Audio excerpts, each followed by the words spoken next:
This is going to be one of those Dev Thinks videos. No goofy TikToks, no ridiculous headlines, no Twitter morons, at least for the most part. But we can start off with a bit of drama to get the ball rolling. It's no secret that Destiny's done a bunch of streams with Nick Fuentes recently. Even if they wanted to keep it a secret, there's just no way. There's too many leftoids screeching about it online. But one of Destiny's friends, Mr. Girl, was quite upset about the whole thing, especially regarding Destiny's refusal to use the words Nazi or fascist to describe Nick Fuentes. This has led to many long hours of discussion on the topic. Not all of it is necessarily worth watching, frankly. No offense to either of these guys, but this is a lot of dead horse beating. For the sake of brevity, I will give you the clip that I think encapsulates the situation perfectly. So they'll be like, this position, this position, this position, this position, this.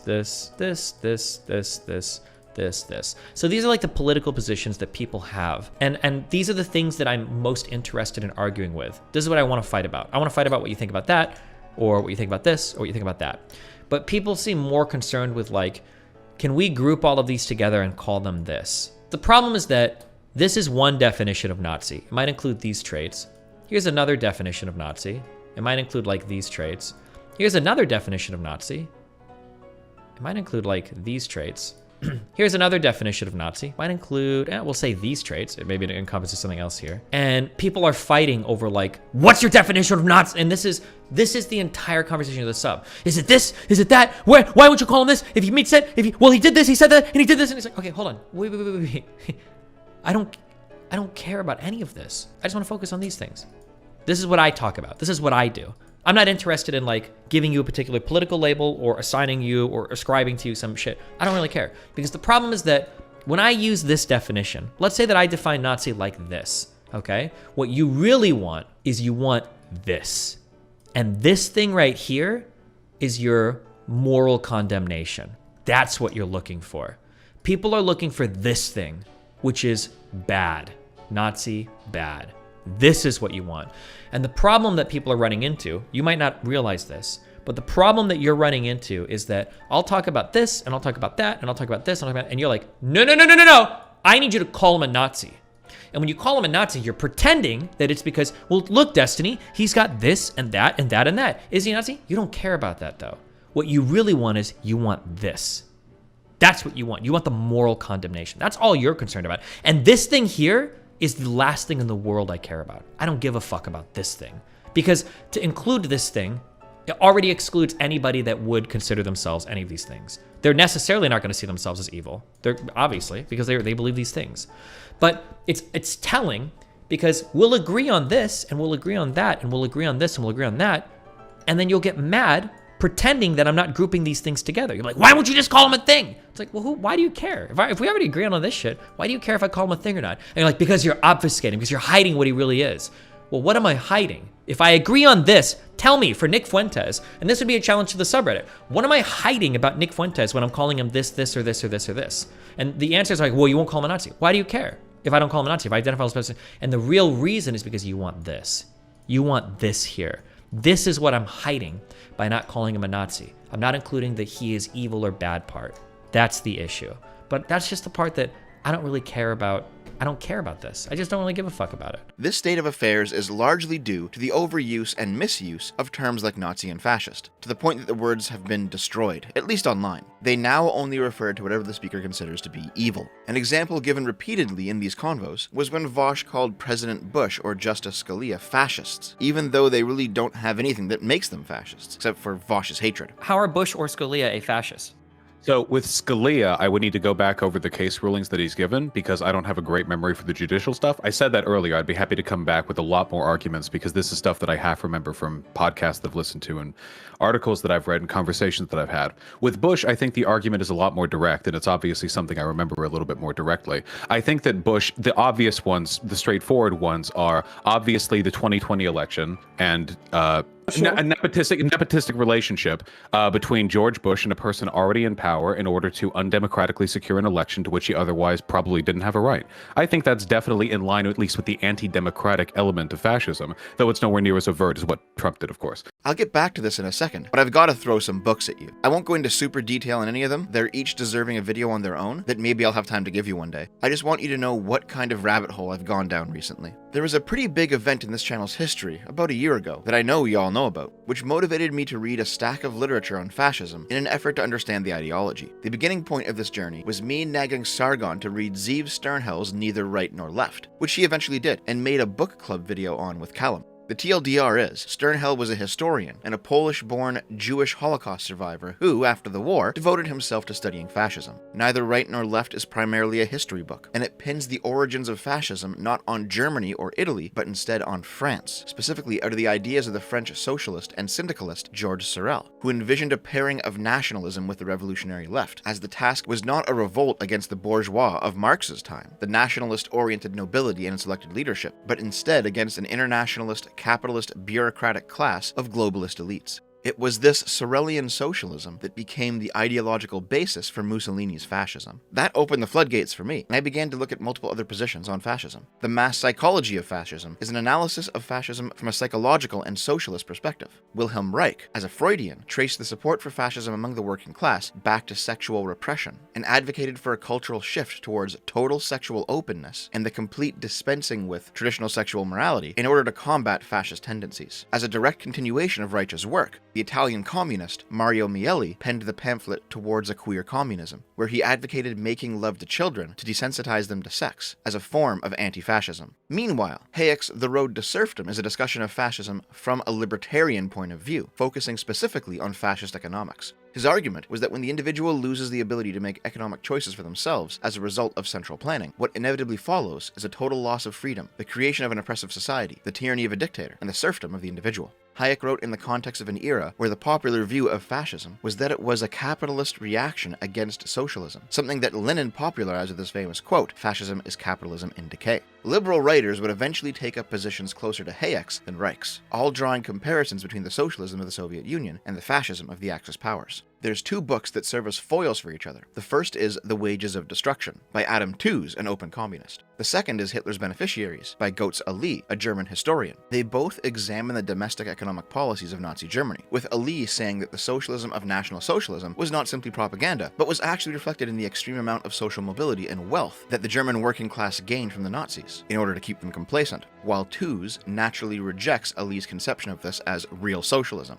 They actually entered into a fun back and forth for a while, editing new footnotes into subsequent editions of their books to respond to the claims of the other. It's like shitposting in the fine print. The most notable thing I've read recently was Fascist Interactions by Professor David Roberts of the University of Georgia. Roberts asserts that fascist studies stagnated for decades because academics had stopped reading what the fascists themselves were writing, under the pretense that fascists always lie, so reading their political theory is useless. Instead, academics were often encouraged by their peers to read other people's interpretations of fascism, generally socialist interpretations, and take it as gospel, even to the point that social stigma began to develop in the academy if you wanted to look at fascism through a non-socialist lens, or read fascist writers for yourselves. According to Roberts, fascist studies only began to make breakthroughs again when this tendency was finally shook off, and academics actually began listening to what fascists had to say about themselves. After Roberts, I decided the next best thing was to follow his advice and read some of the fascists. Mein Kampf by Hitler, which even taking the morality of the subject matter out of it, is a horrible slog to get through. Hitler was a terrible writer. The Doctrine of Fascism by Mussolini, and the similarly named Political Doctrine of Fascism by Alfredo Rocco, both functioned more as manifestos to be handed out and easily consumed, and less as full political science text. Revolt Against the Modern World by Julius Evola, who famously declared at his post-World War II trial that Italian fascism was not fascist enough for him, and so he was a super-fascist. Let me tell you, there's some nutty people out there.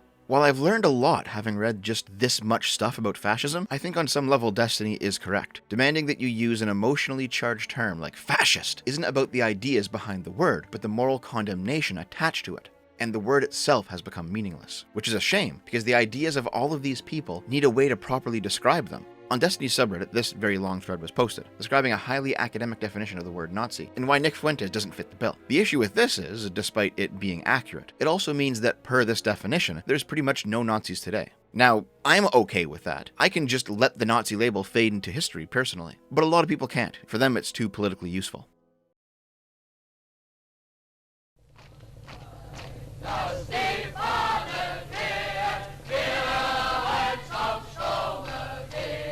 I've come to believe that there's actually three separate things that we refer to whenever we use the word Nazi or fascist, and it's more useful to draw distinctions between them than it is to simply abandon the term. The first one is the classical fascist. And hey, if you search for the phrase classical fascism on Wikipedia, you will get a unique page different from the one just titled fascism, so there's already some knowledge of the distinction here. I said earlier that fascism got its start in the political theories of French socialist and syndicalist Georges Sorel. In Sorel's book, Reflections on Violence, Sorel laid out the case for violence as a civilizing force, where an overly educated, overly civilized, overly pampered man was too domesticated to ever revolt against the bourgeois, while a man who is in touch with his nature will know the regenerative effect that violent action has on the human soul. To Sorel, violence was equated with life, creativity, and virtue, while parliamentary democracy deadened the revolutionary spirit of the socialist. He believed the state would use taxation and money printing as a new tool to siphon surplus value from the proletariat to the bourgeois, and that voting was simply the means by which leftist reformist parties could skillfully manipulate the specter of revolution, by which he meant keep the population docile enough with concessions that they don't overthrow the state, and engage in the regenerative violence necessary for the socialist project. Mussolini was an admirer of Sorel. It's no secret that Mussolini was a socialist in his youth, but many leftists today like to pretend that Mussolini wholly abandoned leftism in becoming a fascist. This is far from the truth. Mussolini's shift away from his socialist contemporaries was due to Sorel's influence. He believed that the socialists of his era had been compromised, made docile in a sense, by engagement with democratic systems, that socialists were happy to abandon the goal of revolution against the bourgeois state and settle for reforms within the current system meant to alleviate the working class's material conditions without actually granting them the ownership of the means of production.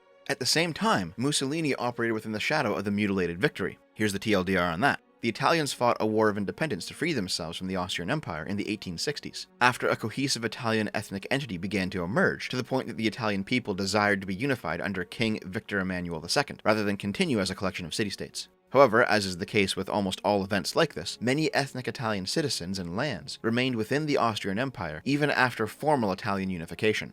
The Italians joined the Entente in the First World War and fought against Germany, Austria, and the Ottoman Empire because the other European powers promised them a united Italy. But American objections, of course it was the Americans, to the treaty between the Entente and Italy caused them to receive almost nothing for their efforts. The Italians came to call this state of affairs the mutilated victory, as the Italians had lost 500,000 soldiers in the war, incurred great economic cost to mobilize, and were already dealing with social turmoil. From their point of view, World War I was a victory in name only, where more powerful and important nations would decide Italy's fate, regardless of the written text of any signed treaty. Within this context, Italian socialists of the era developed the concept of the proletarian nation, which is a nation that is productive, moral, and inclined towards direct action, contrasted with a bourgeois nation or a plutocratic nation, which is a nation that is bureaucratic, financial, controls other nations with wealth and trade, and consumes the products of proletarian nations while also controlling their economy. Enrico Corradini, who is both a socialist and an Italian nationalist, said in 1910, "We are the proletarian people in respect to the rest of the world. Nationalism is our socialism."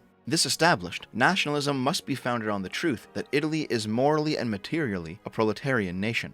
We must start by recognizing the fact that there are proletarian nations as well as proletarian classes. That is to say, there are nations whose living conditions are subject to the way of life of other nations, just as classes are. Once this is realized, nationalism must insist firmly on this truth. For the Italian socialists, revolution against the bourgeois was a nationalist revolution against an internationalist capitalist world order. Other Italian thinkers came up with the concept of the corporative economy. In the modern day, corporative and corporation make us think of large business, but that is not how the Italians used the term. And Mussolini's famous quote about the merger of state and corporate power is often abused by people who don't know what they're talking about. It is fascism. This is the name for this, and I think we can get some strong agreement that this is the model of fascism. In fact, they call it a public-private partnership, so they don't have to call it fascism because people would probably be alarmed if they called it fascism directly.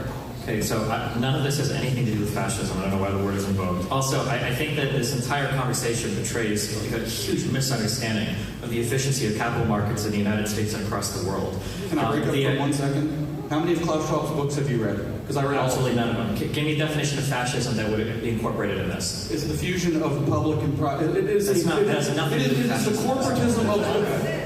It is the corporatism of Benito Mussolini, where he said that he brings a corporation into the state. There's a fusion of corporate and state power, or in modern parlance, a public-private partnership. Well, that's the case that we've been in a fascist state for a while. Well, that means literally every single government and everything in the world is fascist. This is not what fascism is. I guess it's a fun word to use. People on the left like to use it, so maybe people on the right are using it too. Corporatism is an economic theory separate from capitalism and socialism, and is the main reason why fascists often refer to themselves as the third position. The idea is, society will reach a peak of harmonious functioning when each of its divisions efficiently performs its functions, like organs in a body or cogs in a mechanism. Though there may be small or large components, all need to be in place in order for the whole to function at its best. Like capitalism, corporatism allows for profit and private enterprise. Like socialism, corporatism collectively controls the economy. Corporatist theory called for a series of councils divided by industry, where representatives from the nationalized labor union and business owners who had been granted patronage by the state would be directed by government officials in the setting of economic policy. In many ways, the fascist corporative theory is similar to Anton Pannekoek's council communism. Mussolini adopted these various theories and others into a wider, more complete political theory of fascism, with the help of the Italian philosopher Giovanni Gentile. Classical fascism is best described by Mussolini's most famous quote, "All within the state, a state of affairs where everything is political. There is no private, there is no personal. All things are a matter of public inquiry, and therefore within the state's jurisdiction." At the same time, George Sorel described fascism as a merger of the national and the social, and was modest but proud of inspiring Mussolini's new step in the socialist project. Many socialist thinkers of the era, not just Sorel, noticed that Marx's predictions of an inevitable revolution had failed to come to pass, and they ultimately became enamored with Mussolini's fascism as the next logical step of progress beyond socialism. After fascism's failure, Sorel threw his lot in with the Soviet Union until his death. There were only two true classically fascist nations, Italy and Spain, though Portugal did test the waters for a while. That's right, Germany was not classically fascist, and Hitler was not a classical fascist. Hitler was a neo-fascist, and the neo-fascists are the second group that we've got to talk about.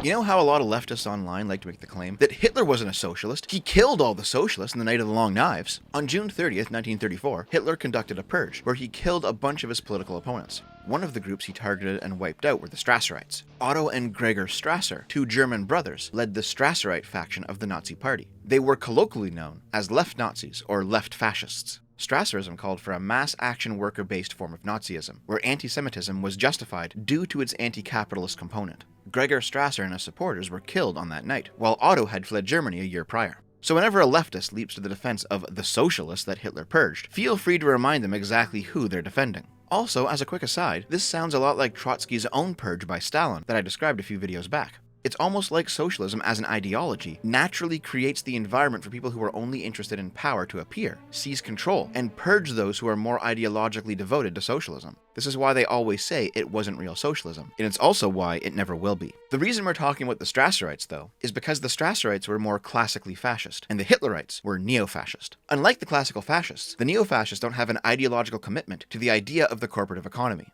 Germany played a bit more loose with the idea of private ownership, as long as you were a member of the Nazi Party anyway, while Japan outright nationalized everything it could. The classical fascists also had a conception of ethnic superiority, but this was ultimately based on culture, not race. Fascist Italy contained both light-skinned Italians in the north and dark-skinned Italians in the south. Even Jews, 1/3 of Italy's Jewish population, joined the Italian Fascist Party. For the classical fascists, at least in Italy, superiority was not based on race, but on identification with the Italian ethnicity and culture. Meanwhile, the neo-fascists in Germany had a much more strict definition of who was Aryan or non-Aryan. It wasn't simply a white person thing, because many people that we would consider white nowadays, like Slavs for example, were not considered Aryan. Their theories were based more directly in the supremacy of Aryan blood. The neo-fascists also secularized the mutilated victory. While the Italians felt they had been cheated out of their unification, and they were simply getting what they were owed, Germany turned unification with all ethnic German peoples within Europe into its own virtue, independent of any signed treaty. To them, bringing all Germans within Germany was simply the proper ordering of the world. Hence the phrase, one people, one Reich.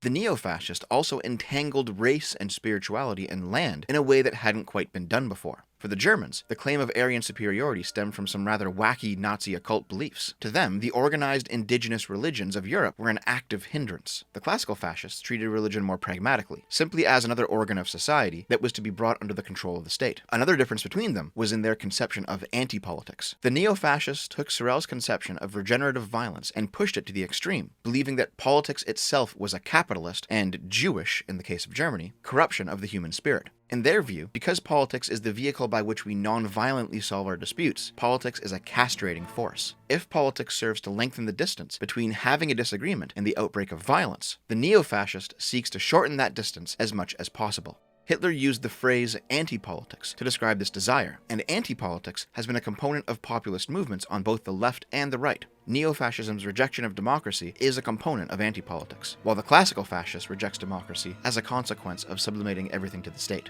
In general, neo-fascism is classical fascism at its maximum, its most realized, its most brutal. It is also a more pragmatic, less ideological form of fascism. In contrast with Mussolini's more overt state worship with all within the state, neo-fascism is best described by the famous words blood and soil. Though that had been a German folk saying for many years, Hitler repeated it often as a justification for Nazism. The classical fascists and the neo-fascists are more similar to each other than they are to the final group, but nonetheless, there is a natural line of evolution we can examine.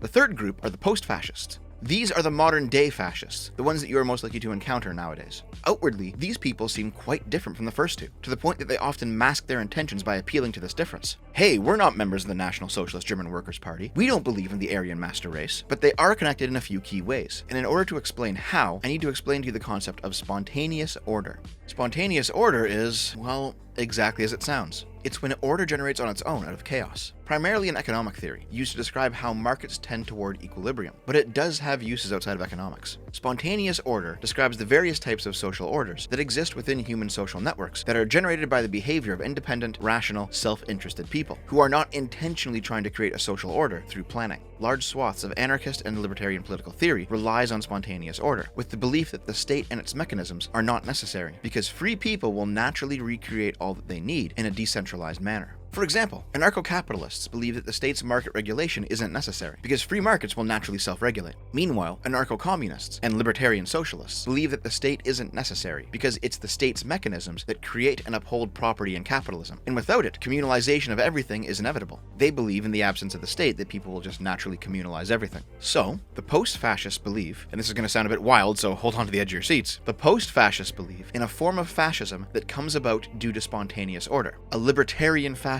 or an anarcho-fascism, as weird as that sounds. The idea is the liberal, capitalist, bureaucratic state, the thing that lengthens the distance between politics and violence, that turns the common person into a tamed pet of the bourgeois. If this institution is overthrown, people will, on their own, naturally trend towards the creation of the ideal fascist society. But paradoxically, without a fascist state, no enforced corporative economy, no state worship, no concern for Cyrillian socialism. Instead, a series of stateless, decentralized communities that are highly anti-democratic and rigidly authoritarian based along tribal lines. That tribe can be a race or an ethnicity, but it doesn't need to be. It can also be a religion or a nationality or a political affiliation. Whatever it is, though, the friend-enemy distinction is fervently observed. In essence, we're talking about postmodern neo-tribalism. This is why you see people who call themselves Christian nationalists or Christian fascists or Islamofascists, as they frame their movements as struggles for freedom to break away from the liberal state and establish their own decentralized, separate small communities. It's gonna be so bad when we take away all your rights.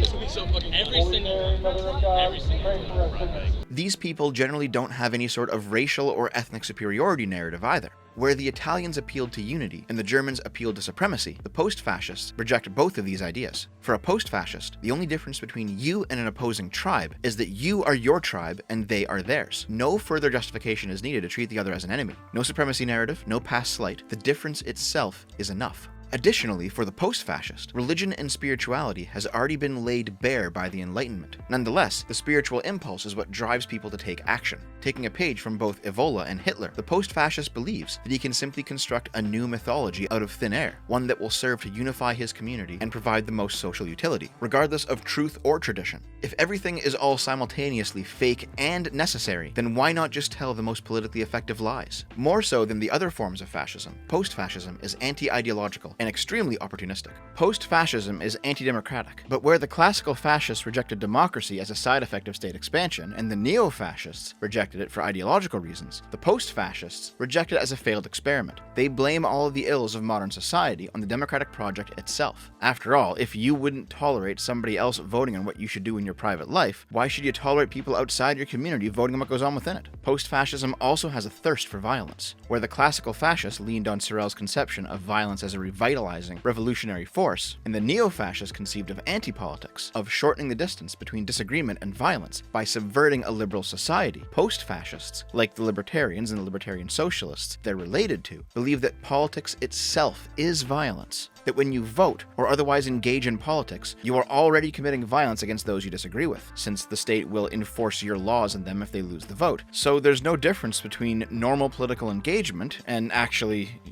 political violence in the streets. Though Mencius Moldbug rejects the term fascist to describe himself, he does so by specifically rejecting classical fascism. Post-fascism fits his views quite well as the views of the broader neo-reactionary movement, and their writing bears that out. And there are a number of figures on the online left, most comically Vaush, who also fit the bill. The rejection of truth or principle in the pursuit of political advantage. The rejection of any institution that does not generate victories for them, regardless of its legitimacy. The desire to shorten the distance between disagreement and violence through a rejection of the very concept of compromise. The belief in an internationalist capitalist world order using dark money to bring nations to heel. And a tendency towards isolation and extreme purity testing. The best way to describe post-fascism is, paradoxically, anti-liberty libertarian.